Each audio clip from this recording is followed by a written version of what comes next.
And we are live. Yay. For better or for worse. Right. Did we just get married?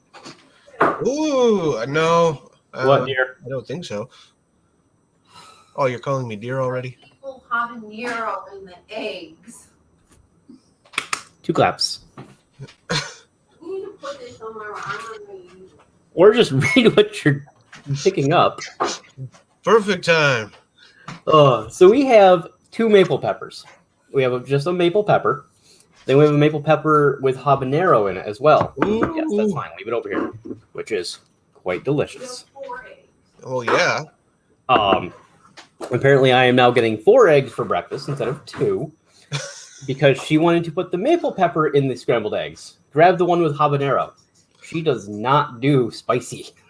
Neither does my wife. Even mild will put her in tears.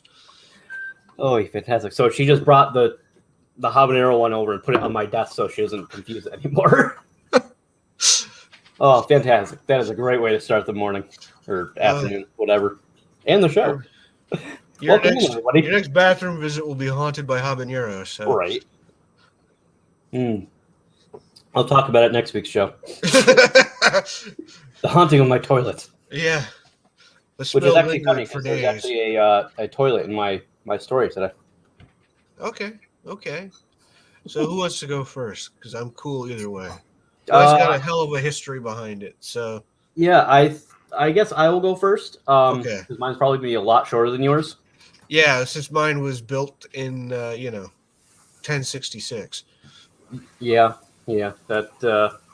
Oh God, what the hell is my computer doing? Sorry, trying to just rearrange where my notes are so I can actually see them. Okay, so I'm doing Mary King's Close, which is a street in Edinburgh, Scotland. It is set deep beneath the Royal Mile. It's a narrow alley, and it was named after Mary King, who was a merchant, a fabric merchant, who built her business after her husband's death. I couldn't really find a whole lot of information as to why it was actually named after her specifically. But apparently she was pretty prevalent on the in the close. So back when this place was built, it was using medieval architecture style called Flodden walls. Flodden walls. Basically what that meant is instead of how we build things now, where we build a house, it's 2 stories tall, then we build another house next to it that's 2 or 3 stories tall, whatever. They would build a building that was 2 stories. Then they're like, oh well, we want to build more. So they'd put another 3 stories on top of that one, and they would just keep going up. So you ended up with really tall buildings with the rich living on the top, the poor living down below. And being that this was back in like the 1600s, they didn't really have sewers or anything like that were great. So they would all just shit and piss in a bucket in the corner of the house. And at a predetermined time every day, they would just throw the waste out into the streets. It would run down the street. Very unsanitary and disgusting. And I imagine that the people throwing it from the top got a lot on the sides of the buildings. So there was probably stuff on the side of the buildings as well. Be thankful they didn't have the habanero pepper then. Right? Exactly. Eye full of that. So there was obviously not a whole lot of sanitary or sanitization or anything like that. So in 1644, when the Black Plague hit them, it hit really hard. Within a year, the close had been, for the most part, bricked up and just closed down and abandoned. Throughout its history, it was reopened a couple different times. The last time it was really lived in was 1902. I will get to the last person that lived there later. He's where the toilet comes in. So in the 1820s, we got the very first real, other than obviously the plague, we got the first real time that there was any major amount of deaths in the area. In the 1820s, the study of anatomy was becoming very popular in Scotland. And Scotland had very strict rules about what kind of bodies could be used for dissection and teaching purposes. It had to be somebody that committed suicide, was orphaned, or I don't know what the third one was. I didn't write it down because I'm a dum-dum.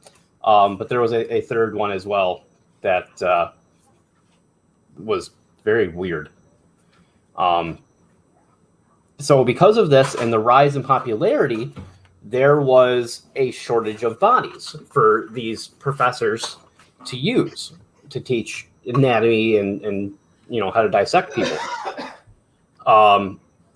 So the professor started turning to some apparently legally gray areas in Scotland at the time of grave robbing. So when I was first reading this, I was like, how is that a legally gray area? Like, that's straight up illegal. That was like straight. It was because of like medical students, right? Well, the reason it was a gray area was because at the time, taking possessions from a grave was illegal. However, taking the body was not considered illegal because it was nobody's property. Yeah. And desecration of the grave was technically illegal, but as long as these grave robbers were refilling everything, technically the grave was undisturbed, I guess. Yeah, weird time in Scotland. So people started to have some major issues with this and complaining to the local government. So they started putting guards at all the cemeteries. The more wealthy citizens, when a family member would die, or if they already had a plot with a couple people in it, they would actually pay to have a large stone slab put over top of. Hey, that's not a scratch pad. They would pay to get a large stone slab put over the grave until such a time as the body would have decayed enough to no longer make it viable for the teaching of anatomy. Because of that, the shortage started again. So people started trying to come up with interesting ways to get bodies for the teaching of anatomy. Well, in 1827, a man by the name of William Hare was renting at a house, and the renter died while still owing him rent. So apparently the first thing this dude does was go to his buddy William Burke and complain to him about the loss of money because this guy died while owing him rent. So somehow they ended up getting in contact with a medical student who pointed them to Dr. Robert Knox, who ended up purchasing the body from them. Why they were still in possession of the body and, the cops or the city didn't have it, I don't know. There wasn't really any information on that part. But they sold this body to Robert Knox. The men were then told if they ever needed to dispose of more bodies, that Dr. Knox would be very interested in purchasing them. So apparently these two got it in their heads that, hey, this is a great idea. We can make some real money doing this. So over the next year or so, they killed at least 16 people. Killed them? Yes. Wow. Yeah, they were murdering people to sell the bodies to make money. The ones that we know of for sure, there was a woman that they had met at a tavern that one of them brought home. Mind you, both these men were married. My guess is they brought her home specifically for the purpose of murdering her. There was other tenants that Hare had in various buildings he owned. And there was no real timeline for this. We don't know what order the murders happened. But at least 16 people were murdered. And the way that they chose to do this was Hare would suffocate them while Burke was laying across their stomachs to prevent any resistance.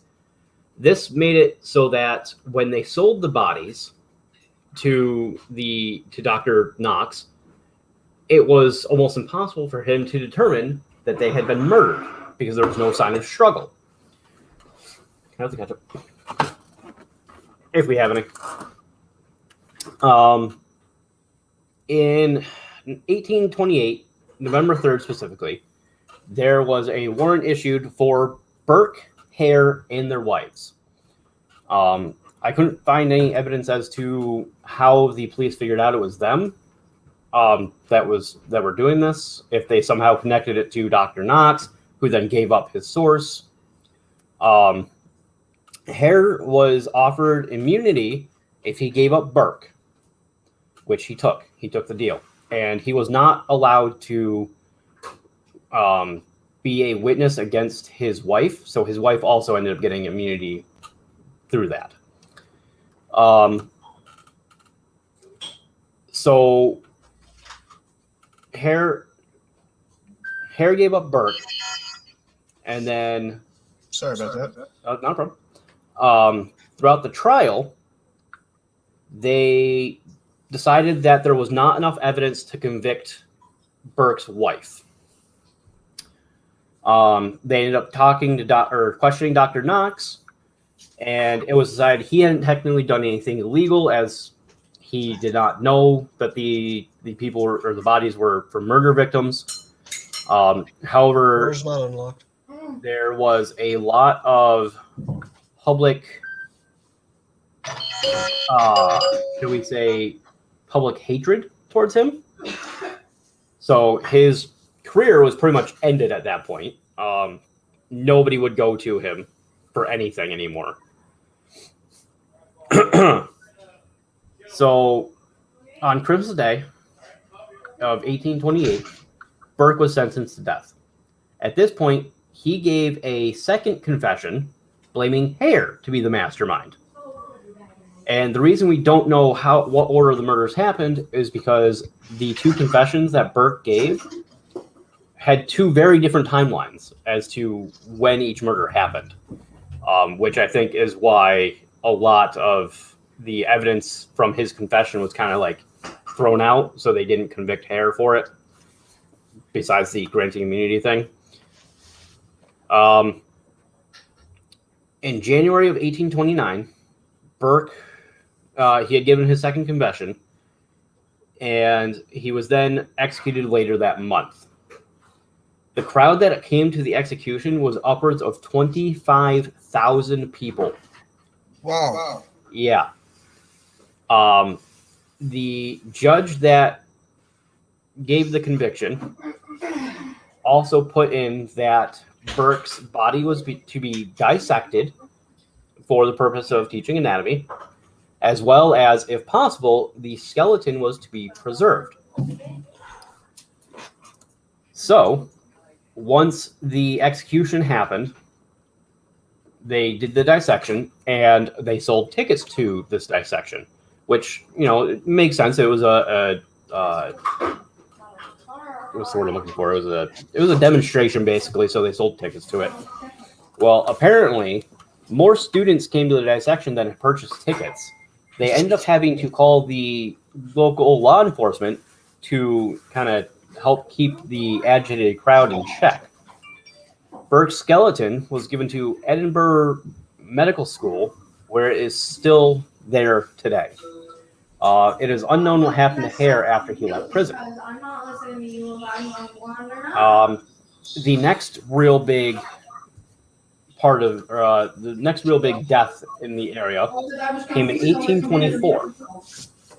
James Braidwood, who actually later was called as a witness in the Burke Hare trial, as he had drawn up the plans for the building that the murders happened in, because he was a builder. But in 1824, he founded the world's first organized fire brigade. On November 15th, 1824, they tackled one of Edinburgh's most devastating fires.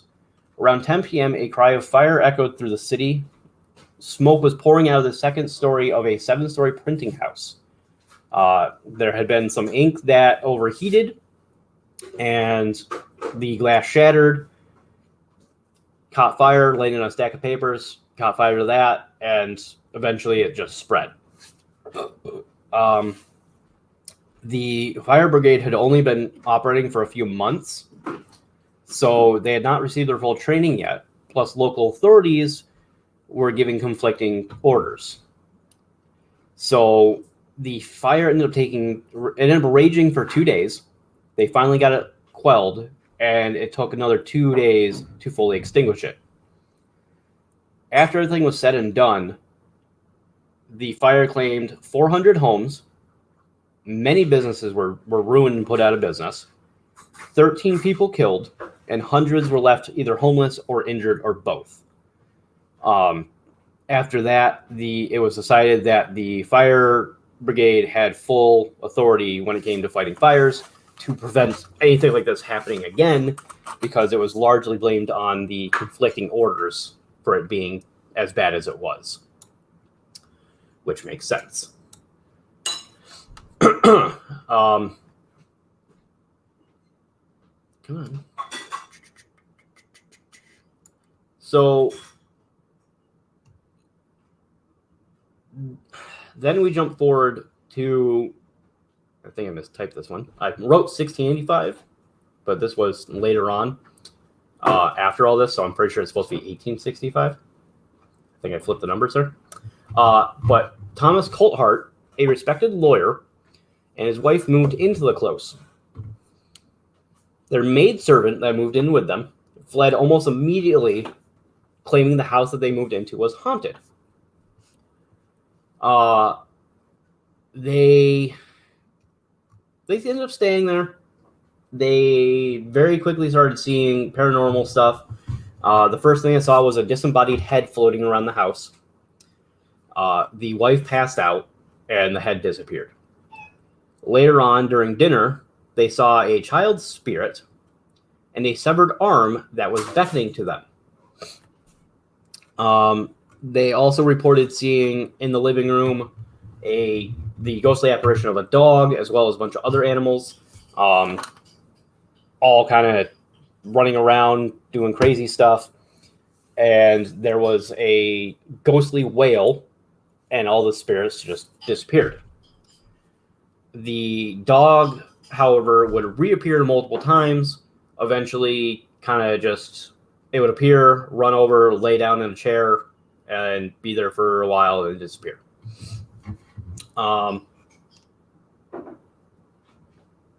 That's all we really know about them. There wasn't really a whole lot after that for a while.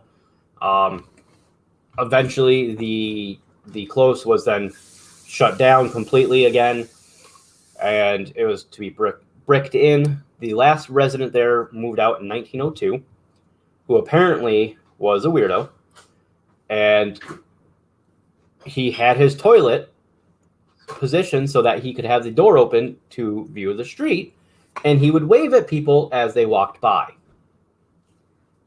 Yeah. Supposedly his spirit still haunts the close, even though he died not there. So I don't know if his toilet was left there and he just decided, hey, I'm gonna go haunt my toilet and wave at people while I poop. But yeah, apparently he's haunting this place too. Throughout the course of that, there was reports of footsteps and voices. People reported stones being thrown. There's a woman in a black dress that's seen frequently, who people believe is Mary King herself. There is one particular chimney in the close in one house that a child chimney sweep reportedly died in. And people say that they hear scratching noises emanating from it as if it's the child scratching at the wall trying to get out. There's been a few people who are brave enough to put their hand up into the chimney, and supposedly when they pull it back out, there's scratch marks.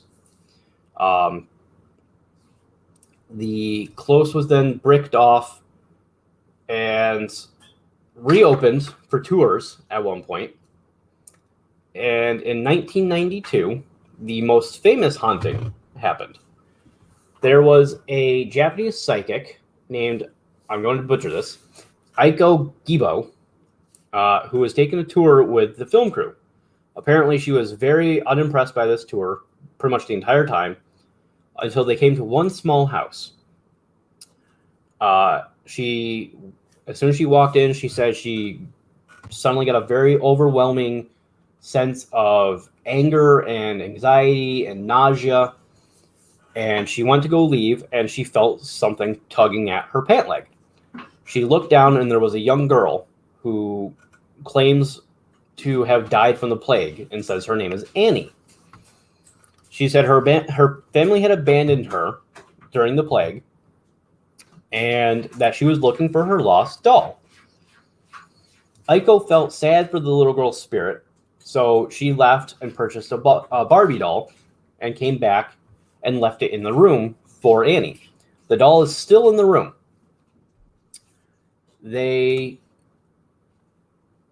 Actually, hold on, give me 1 second. I actually have a picture that I meant to send to you. That one. All right. So I just sent it to you on Discord. So she gives this Barbie doll to the spirit of Annie. It's still sitting in the room, and it kind of just became a tradition that people bring gifts to this little girl. You know, as you can see in the picture, it's a pile of toys. Some people ended up leaving money instead of toys. I don't know why or how that started. But that chest at the very front actually has a sign in it that says that any money left there is going to be collected and donated. So throughout the year, any money that's put into that chest is collected and brought and given to the Royal Hospital for Sick Children in Edinburgh. The close was then walled up one final time, and it was completely forgotten about until 2003 when it was rediscovered. And there is now a place or a tour company called the Real Mary King's Close, which does tours. They have people dressed in authentic, well, not authentic, but in traditional garb. And they kind of give you an idea of a reenactment, a little bit of what it was like back then to live there, as well as Jack. As well as telling all these different ghost stories. And supposedly, people have seen things while on this tour. But yeah. I gotta ask, have they got a guy sitting on a toilet waving? You know, I really hope they do. If not, I would be very disappointed. But unfortunately, that was not mentioned in the ad on their website. I'm telling you, if I'm taking the tour, I want to see it. Right. But yeah, that is Mary King's Close. All right. That's crazy that they walled it off and completely forgot about it. How do you forget about an entire street? Well, the way it was done was it's actually underneath the Royal Mile, and it's under basically their Chamber of Commerce. So they walled it off, and then they ended up building over top of it, and you see the buildings that were there as a foundation for the new city. It's still really weird that they had to have historical documents and knew it was there, but yeah, I don't know. I guess they kind of just ignored it, and then it was filed somewhere and just lost to history for a while. So somebody randomly found it again. That's weird. All right, I got a Tower of London. which apparently actually has an official name that's not the Tower of London, which I didn't know about until I started reading and doing some research. It's actually officially Her Majesty's Royal Palace and Fortress of the Tower of London. And it's not a tower, it's actually an entire castle on the River Thames. Ow! Oh, Jesus. That was my shoulder. It was founded at the end of 1066 as part of the Norman Conquest. The White Tower gives the entire castle its name. It was built by William the Conqueror in 1078. Hey, Mom. It was, and the people hated it like right away because it was seen as a symbol of oppression by the ruling elite of London. And so, you know how that goes. It's, you know, you've got this big tower now. It's just there, and it's like, I rule you. From 1100 to 1952, it was used as a prison, which is weird because when I think of Tower of London, I think of the old use as a prison and not. I had no idea it was still in use until 1952. The last, well, I won't say the last, but yeah, the last people there were the Cray twins. They were identical twins who basically were the equivalent of the mafia at the time in London. They basically ran organized crime in East London from the 50s to 67. They were involved in murder, armed robbery, arson, protection rackets, assaults. Basically, if the mafia was doing it, these guys were doing the same thing. They hung out with people like Frank Sinatra, Judy Garland, you know, all the big names at the time who happened to go to London to visit. Those two were involved. They were on TV being interviewed, and you know, they were basically criminal celebrities. Think, you know, Al Capone. These were the equivalent of Al Capone for their time. So anyway, a lot of kings lived there, ruled there, expanded on it. We're talking Richard I, Henry III, Edward I. But the layout that's there now was basically set up in the late 13th century. Even though it had been added to afterwards, the basic layout that we know today was put in place then. It was besieged several times. And anybody controlling the Tower of London basically controlled the entire country. It has served as an armory, a treasury. There was a menagerie there. Wild animals. Yeah, there are historical records proving it that talk about it. It's the home of the Royal Mint, a public records office. It's home of the crown jewels of England. Literally made me fall back my head off the ice because from the early 1400s until the reign of Charles II, the 17th century, there would be a procession from the tower to Westminster Abbey for the coronation of the new monarchs. So this place, I mean, we're talking central to the rule, the government, you know, the important movers and shakers at the time were all there in the prison. And of course, I say the prison, but they're at the prison. Yeah, they had several people in prison there who were well known. We'll get into that because a lot of them are part of the hauntings. But, you know, famous people. Where was I? Okay, yeah. In the absence of a monarch, the constable of the tower was in charge of the castle, which was, it was a very if you were put in charge of the castle as the constable of the tower, you had a lot of power because you were there in place of a king or a queen. So it was basically like you're in charge until we coronate the next one. So you can imagine the conflicts that took place for that. Princes of the tower were housed in the castle. And when they were disappeared, they got presumed murder. Under the Tudors, the tower became less the royal residence and more, like in our place of like the royal gems and, and artillery and all that stuff. Elizabeth I was there. Sir Walter Raleigh, Elizabeth Throckmore, all were in prison there, which led to the phrase "sent to the tower." Not that I've ever heard that one, but apparently it's a phrase. And despite the fact that the tower has a reputation of torture, murder, execution, all of this stuff you kind of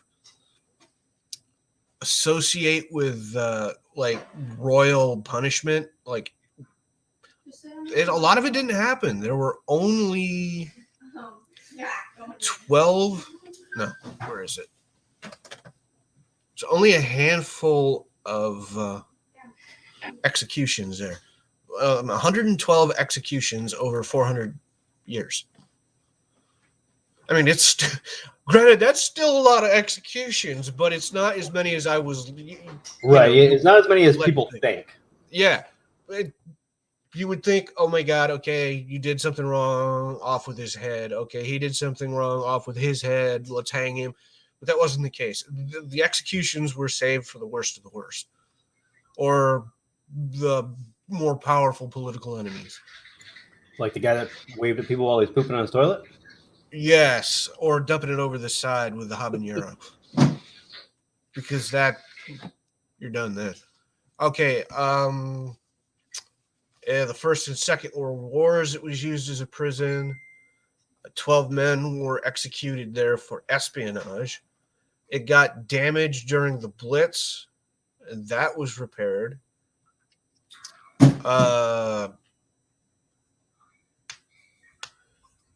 It's now it still uses the residence of the governor of the Tower of London, the keeper of the jewels. Okay, so that's kind of the history of it. The uses as a prison and up until the Cray twins. So now we get into the 13 ghosts that have been spotted at the Tower of London. The first, Guy Fawkes, which, famous because of movies, The Mask, Thanks Anonymous, he was there because of his part in a plot to assassinate James I at Parliament in 1605. He was imprisoned in the Queen's house. His torture was intense. They figure he actually was one of the people that was put to the rack in the Tower dungeons. And they say you can hear his screams from the torture. Another one, Anne Boleyn, King Henry VIII's second wife, who was accused of adultery, taken to the prison on a barge along the river to the Tower of London through the Traitor's Gate, which was not the way you wanted to enter. You wouldn't want to go in anyway, but going through the Traitor's Gate meant that you had gone against the crown and wasn't going to be good for you. She ended up beheaded on the Tower Green and laid to rest the chapel of the Royal of St. Peter ad Vencula, which is St. Peter in Chains. It's the parish of the Church of the Tower of London. 340 years later, a soldier reported to his superiors he saw a light burning in the chapel, which was closed. So he decided to investigate. He climbed up to the window. I don't know why he didn't go inside. I'm guessing because it was closed up and he couldn't do it that way. But he went up to the window and said he saw a procession of knights and ladies led by the headless Anne Boleyn. But her ghost is also seen walking around the Tower of London with her head under her arm. So, yeah, there's that. And this has been spotted by numerous people. This isn't just one soldier who may or may not have had a nip to keep warm on a cold London night. Number 3 would be Henry VI, who was imprisoned in the Wakefield Tower of London. He was murdered at the altar in the king's private chapel in 1471, close to midnight. He's believed to haunt the Wakefield Tower, appearing at the stroke of midnight, which, whether true or not because of the murder, the fact that he appears at exactly midnight makes for a really cool ghost story. It's almost too typical for a ghost story, but I guess if you're a king and you're murdered while you're praying, I want to know how chapel. long does he show up for? Is he only there for that 60 seconds? And then I he's don't like, know. oh, It just says not midnight anymore. he Cinderella time. appears at midnight. I want to know who was there at midnight to check it out. Why would you be in the chapel at midnight unless it's for religious purposes? It could have been somebody praying. So remember I mentioned the menagerie. Okay, so that was owned by Henry III. And these were wild animals at the Tower of London. He had lions or leopards from the Holy Roman Emperor Frederick II back in 1235. He had pumas, tigers, jackals, an elephant, and a polar bear at one point. Yeah. People came from all over the tower to the tower to see the menagerie.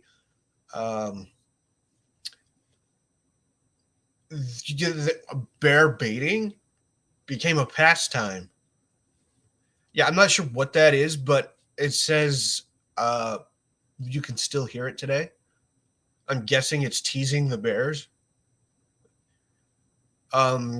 There is a report of a guard who was doing his rounds, spotted the ghost of a bear that charged him.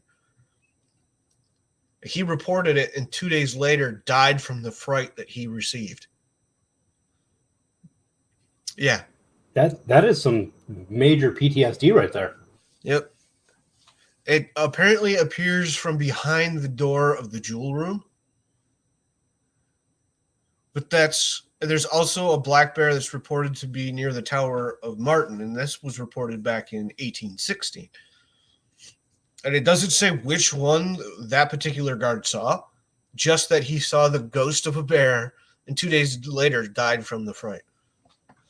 So he must have gone into complete shock, and then that was the end of that. It must have looked real enough to convince him that, there was an actual bear there for that to happen.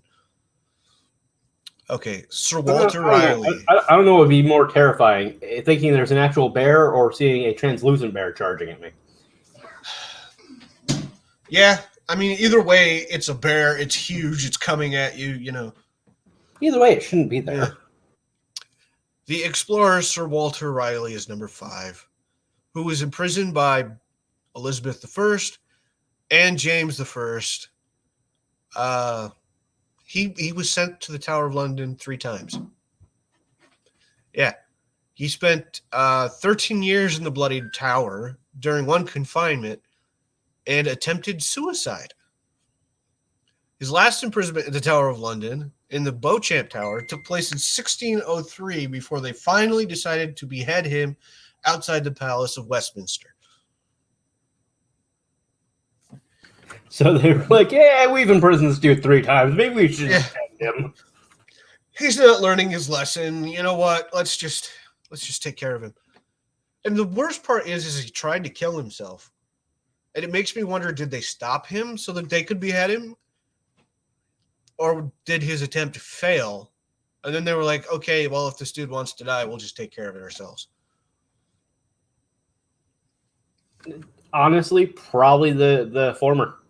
They probably stopped him and were like, "No, you're not getting off that easy. We're going to kill you."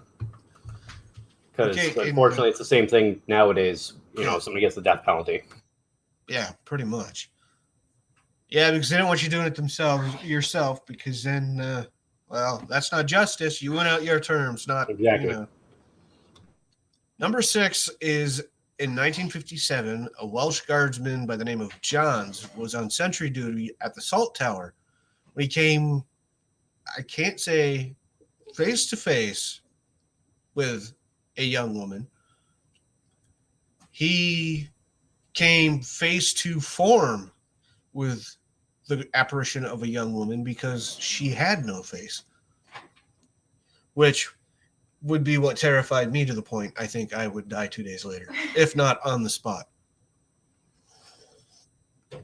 Now, they don't know who this ghost is or what she wants or anything. There were so many people that ended up, 112 executions, and who knows how many natural deaths, that it could be anybody. Margaret Pole, who got beheaded, is number 7. She was the Countess of Salisbury. She was brought to execution by Henry VIII, who just loved having women beheaded from the sound of things. Her crime was being the mother of Cardinal Pole. That's right. She was executed for being the mother of Cardinal Pole. He opposed Henry's self-created position as supreme head of the Church of England. So Henry VIII decided, well, this bastard he's opposed to me being supreme head of the Church of England. I'm going to kill his mother. That's the kind of rule Henry VIII had. And that's probably why she haunts the place, because, other than that, she was innocent of anything. She was 67 at the time of her execution.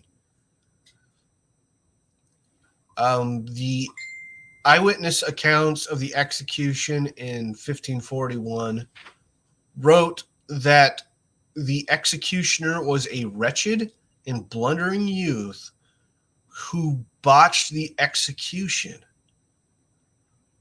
When he swung the axe, he was unable to make a clean cut and had to do it several times, hitting her head and her shoulders before finally finishing the job. They say you can still hear her screams throughout the towers.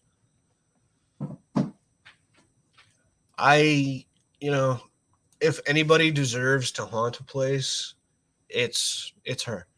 I cannot imagine not just going to your death knowing you did nothing wrong other than give birth to somebody, but then to be basically butchered and bludgeoned to death is horrifying.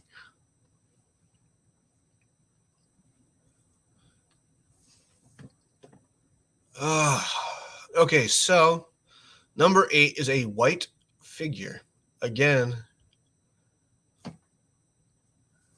the Tower of London is protected by yeoman warders nicknamed Beefeaters. Don't know why. In 1864, Captain J.D. Dundas observed one of his guards attempting to charge a whitish female figure with his bayonet, which did absolutely no good. Eerily enough, it appears in the courtyard where Anne Boleyn was beheaded. So, if it's a separate entity or Anne Boleyn, is kind of up in the air, but they treat it as a separate one just in case.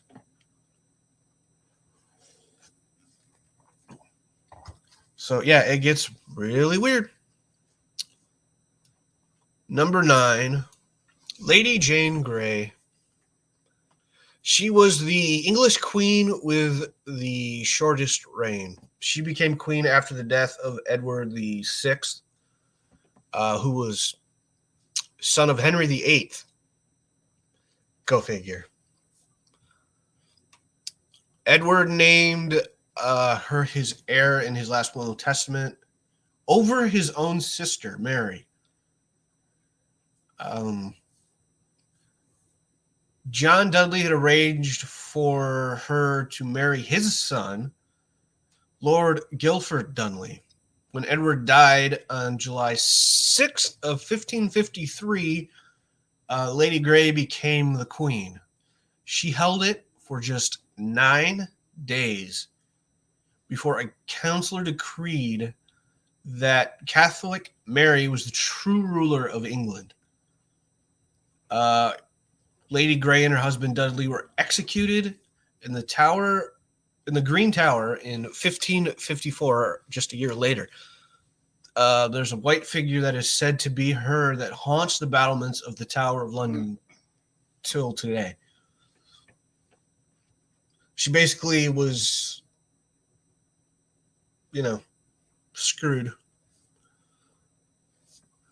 by an advisor, basically. There are rumors of the sound of sandals in some of the chapels that are reported to be the footsteps of monks. There's the ghost of Arabella Stuart, who was cousin to Elizabeth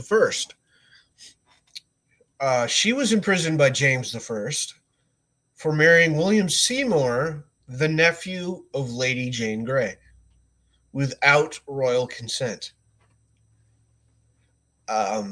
James I saw it as a possible threat to his throne, placed her under arrest at the Tower, where, and the records aren't clear, she either refused to eat or was starved to death. But she is known to stalk through the Queen's house. If you notice, these ghosts are all linked to like the same 3 or 4 people. Now, I don't know if you remember in the history I mentioned the princes of the Tower.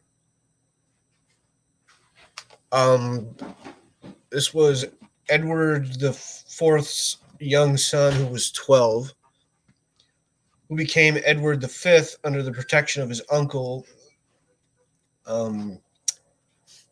The Duke, unfortunately, wanted the crown for himself and decided to imprison both Edward and his younger brother Richard in the Tower of London. Their mother took sanctuary in Westminster Abbey, at which point the Duke decided to declare Edward illegitimate, and he became King Richard III, and the brothers were never seen again. There's no record of what happened to them other than it's believed by historians that their uncle had them murdered. Later on, this doesn't say how long later, but the bones of 2 children were found under a staircase in the Tower of London, and it is believed those bones were the lost princes.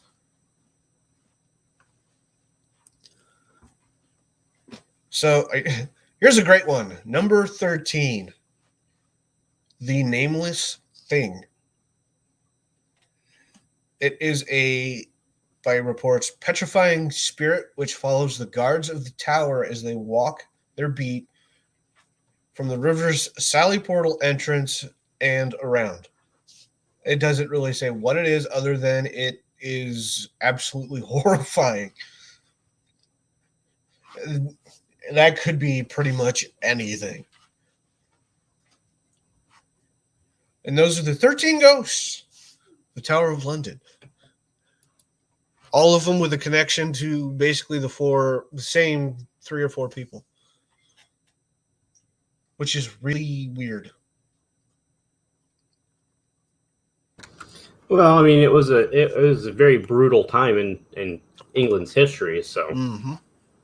Yeah, a lot of games for power and from the sounds of it, a lot of very unjust executions. I mean, yeah, one lady executed because of who her son was. The other one executed because of who he married.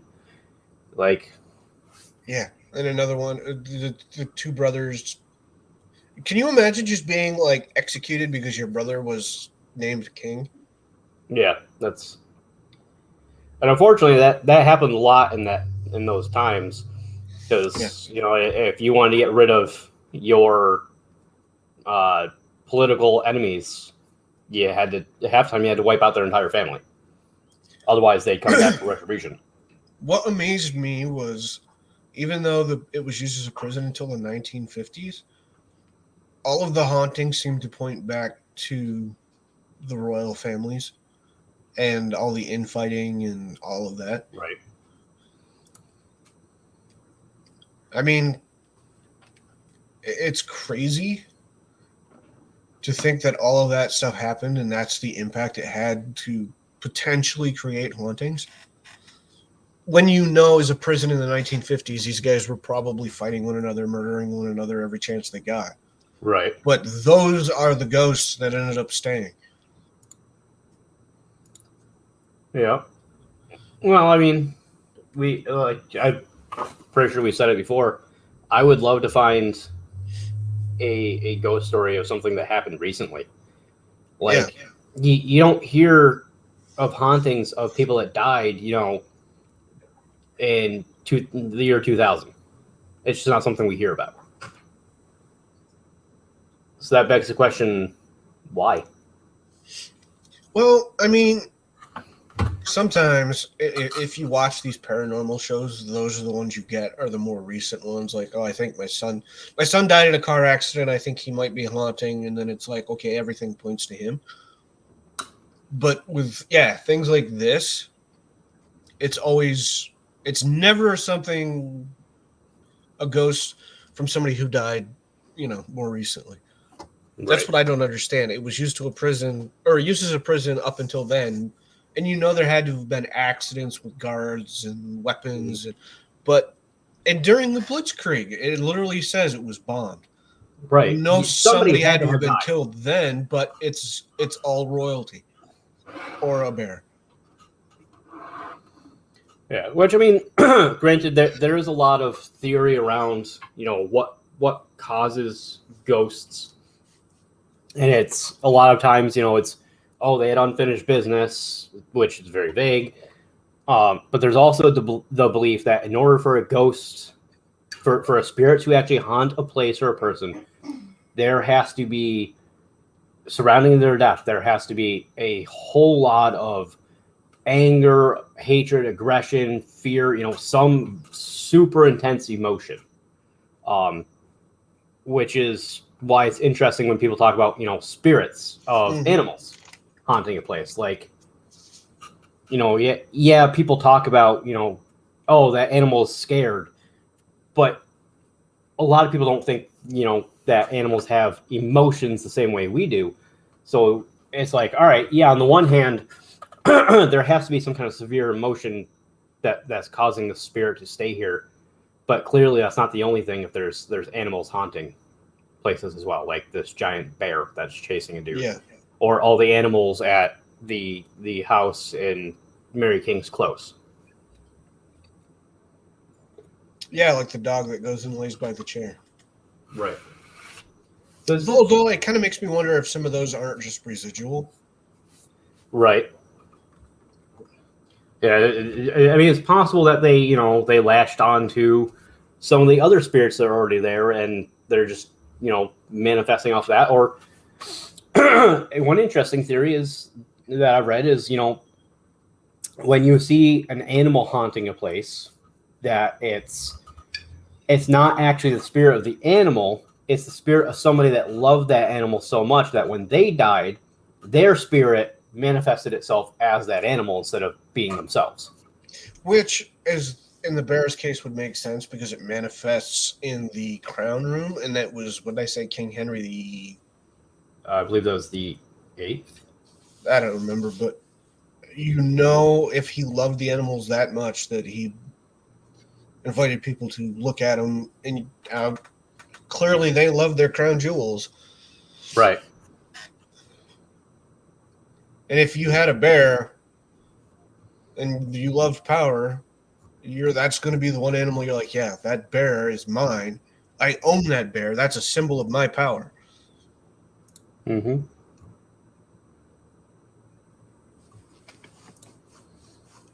Yeah. So it's interesting to think about. Yeah. It makes And me of course- sad, though, that somebody as young as 16 was used as a pawn. I mean, just 9 days. And then Mhm. used as a pawn to make himself king. Yeah. And then executed. Mm-hmm. Well, she starved herself or was starved. But either way, I mean... I get that back in the day, 16 was pretty much an adult. But it's still so young. Mm-hmm. It is. Well, I mean, for us, yes. But I mean, we also have to take into account back then they didn't have lives as long as we did usually. Yeah. Not all of them, obviously. Some of them did live longer. Like the one lady was 66 or 67 when she was executed. Yeah, 68, yeah. Yeah. I But- can't imagine. Yeah, I mean, she was ancient by their standards, but Mm-hmm. just for Yeah. being the cardinal's mother. Yeah. I tell you what, I really want to go see that place and see if there's the ghost of a man sitting on a toilet. I know that's weird, but it just, I mean, it just seems like the least scary ghost you could possibly find. Right? And what's Chilling funny, around. yeah, you were telling that story, and it reminded me of, and I'll tell this real quick before we go off the air. There's my grandparents' house had, at one point it had, before they moved there was an outhouse that I was told was struck by lightning while the dude was in there going to the bathroom, and he died. Whether that's true or not, I don't know, but I do know that it had a long, like, back room that they used for storage that my dad, my grandfather, and the family tore off and were rebuilding. And they were out there during a lightning storm when I went in to go to their bathroom. And their bathroom is set up so that their basement, the doorway to their basement, is in the bathroom. And it sounded like somebody with really heavy boots coming up the stairs. And then the door started rattling, like violently, like somebody was really trying to get through that door. And it was locked, so I knew there was nobody down there because that's the only way to get into the basement. All I can say is I'm glad I was in the middle of taking a piss, because if I hadn't been, I would have needed a change of clothes. Right. Because it's not wind. There was no way any wind was doing that because there wasn't a breeze at all. And wind wouldn't cause the sound of footsteps coming up the stairs.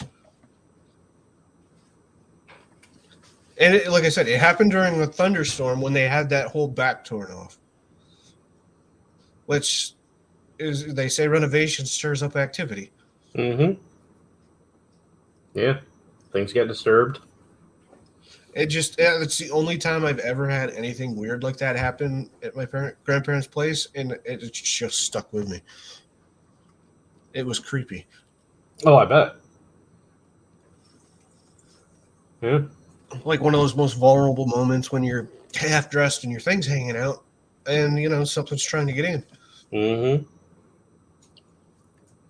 Right. Oh. Yeah. So next week is conspiracy theories. Ooh, those are fun. We got a couple ideas brewing. I might end up talking about what some people consider the original conspiracy theory, sirens. Ooh. We've really got to do Men in Black. That's not At some conspiracy point. theory. That's true. Hey, I didn't, Mr. FBI agent, I did not say that. Please don't send the Men in Black to my house. If I see an alien, nobody will ever know about it. We will strictly stick to the more odd Men in Black stories. You know, I swear.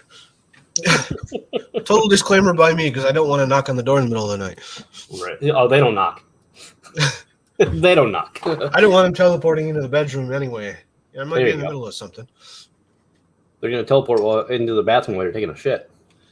Hey, at least my pants are down and I'm on the toilet doing that anyway, and I won't do it in my pants when it happens. Fair enough. Just make sure you wave at them. Yes, friendly wave. And then I'll be like, I'm going to haunt this now because you killed me on the crapper. Well, yeah. I'm looking forward to next week. Conspiracy theories are always fun to talk about. Let's see if we get fact-checked again by YouTube. Right? Even though, if anybody watched our JFK conspiracies, we absolutely did not say we believed any of them, but we got fact-checked anyway because we didn't point out the facts. We got called misleading. Gotta love it. Mm-hmm. Anyway, till next week. Have a good week. You too.